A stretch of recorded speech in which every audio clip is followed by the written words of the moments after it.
ತಪಸ್ಸು ಕಾಲದ 5ನೇ ವಾರವು ನಮ್ಮನ್ನು ಪ್ರಭು ಯೇಸು ಕ್ರಿಸ್ತರ ಕಷ್ಟಾನುಭವದ ದಿನಗಳಿಗೆ ಅತ್ಯಂತ ಸಮೀಪಕ್ಕೆ ಕರೆದೊಯ್ಯುತ್ತದೆ. 1. ತೀರ್ಪು ನೀಡುವ ಮೊದಲು ಆತ್ಮಶೋಧನೆ. ಈ ದಿನದ ಶುಭ ಸಂದೇಶವು ವ್ಯಭಿಚಾರದಲ್ಲಿ ಸಿಕ್ಕಿಬಿದ್ದ ಸ್ತ್ರೀಯನ್ನು ಯೇಸುವಿನ ಬಳಿಗೆ ತಂದ ಪ್ರಸಂಗವನ್ನು ನಮಗೆ ನೆನಪಿಸುತ್ತದೆ.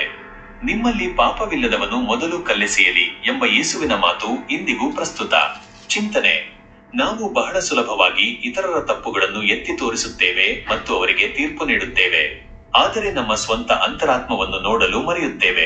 ಈ ತಪಸ್ಸು ಕಾಲದಲ್ಲಿ ಇತರರನ್ನು ವಿಮರ್ಶಿಸುವ ಬದಲು ನಮ್ಮ ಹೃದಯದ ಕಲ್ಮಶಗಳನ್ನು ತೊಳೆದುಕೊಳ್ಳಲು ಯೇಸು ನಮ್ಮನ್ನು ಕರೆಯುತ್ತಿದ್ದಾರೆ.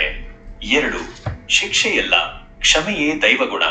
ಯೇಸು ಆ ಸ್ತ್ರೀಯನ್ನು ಶಿಕ್ಷಿಸುವ ಬದಲು, ನಾನು ನಿನಗೆ ಶಿಕ್ಷೆ ವಿಧಿಸುವುದಿಲ್ಲ, ಹೋಗು, ಇನ್ನು ಮೇಲೆ ಪಾಪ ಮಾಡಬೇಡ ಎಂದರು. ಚಿಂತನೆ: ದೇವರು ನಮ್ಮನ್ನು ನಾಶ ಮಾಡಲು ಬಯಸುವವರಲ್ಲ, ಬದಲಾಗಿ ನಾವು ಬದಲಾಗಬೇಕೆಂದು ಬಯಸುವವರು. ನಾವು ಎಷ್ಟು ದೊಡ್ಡ ಪಾಪ ಮಾಡಿದ್ದರೂ ಪಶ್ಚಾತ್ತಾಪದೊಂದಿಗೆ ಅವರ ಬಳಿ ಹೋದರೆ ಅವರು ನಮ್ಮನ್ನು ಕ್ಷಮಿಸಿ ಹೊಸ ಜೀವನವನ್ನು ನೀಡುತ್ತಾರೆ ಎಂಬ ಭರವಸೆ ಇಲ್ಲಿದೆ. 3. ಕತ್ತಲೆಯಿಂದ ಬೆಳಕಿನೆಡೆಗೆ. ಯೇಸು ಜಗತ್ತಿನ ಜ್ಯೋತಿಯಾಗಿದ್ದಾರೆ. ಪಾಪದ ಕತ್ತಲೆಯಲ್ಲಿ ಅಲೆದಾಡುತ್ತಿದ್ದ ಆ ಸ್ತ್ರೀಗೆ ಯೇಸು ಕ್ಷಮೆಯ ಮೂಲಕ ಬೆಳಕನ್ನು ತೋರಿಸಿದರು.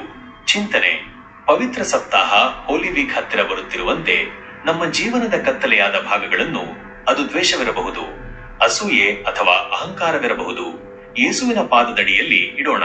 ಅವರು ನಮ್ಮನ್ನು ಪ್ರಕಾಶಮಾನವಾಗಿಸಲಿ. ಧ್ಯಾನವಾಣಿ: ನಾನು ಜಗತ್ತಿನ ಜ್ಯೋತಿಯಾಗಿದ್ದೇನೆ. ನನ್ನನ್ನು ಹಿಂಬಾಲಿಸುವವನು ಕತ್ತಲೆಯಲ್ಲಿ ನಡೆಯದೆ ಜೀವದ ಬೆಳಕನ್ನು ಹೊಂದುವನು. ಪ್ರಾರ್ಥನೆ: ಪರಮ ದಯಾಳುವಾದ ಯೇಸುವೇ, ಈ 5ನೇ ಸೋಮವಾರದಂದು ನಿನ್ನ ಪ್ರೀತಿಯನ್ನು ಸ್ಮರಿಸುತ್ತಾ ನಾವು ನಿನ್ನ ಬಳಿ ಬಂದಿದ್ದೇವೆ. ಕಲ್ಲೆಸೆಯಲು ಸಿದ್ಧರಾಗಿದ್ದ ಜನರ ಮಧ್ಯೆ ನೀನು ತೋರಿಸಿದ ಆ ಕ್ಷಮೆಯ ಗುಣವನ್ನು ನಮಗೂ ದಯಪಾಲಿಸು. ಇತರರನ್ನು ಟೀಕಿಸುವ ಮೊದಲು ನಮ್ಮ ಸ್ವಂತ ಪಾಪಗಳನ್ನು ಕಂಡು ಪಶ್ಚಾತ್ತಾಪ ಪಡುವಂತೆ ನಮಗೆ ಸಹಾಯ ಮಾಡು.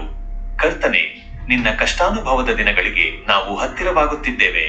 ನಮ್ಮ ಹಳೆಯ ಹವ್ಯಾಸಗಳನ್ನು ಬಿಟ್ಟು ನಿನ್ನ ಬೆಳಕಿನಲ್ಲಿ ನಡೆಯಲು ನಮಗೆ ಶಕ್ತಿ ನೀಡು. ನಮಗೆ ಕ್ಷಮೆಯನ್ನು ನೀಡಿ ಹೊಸ ಜೀವನಕ್ಕೆ ದಾರಿ ತೋರಿಸುವ ನಿನ್ನ ಕರುಣೆಗೆ ನಾವು ಕೃತಜ್ಞರಾಗಿದ್ದೇವೆ. ಆಮೆನ್.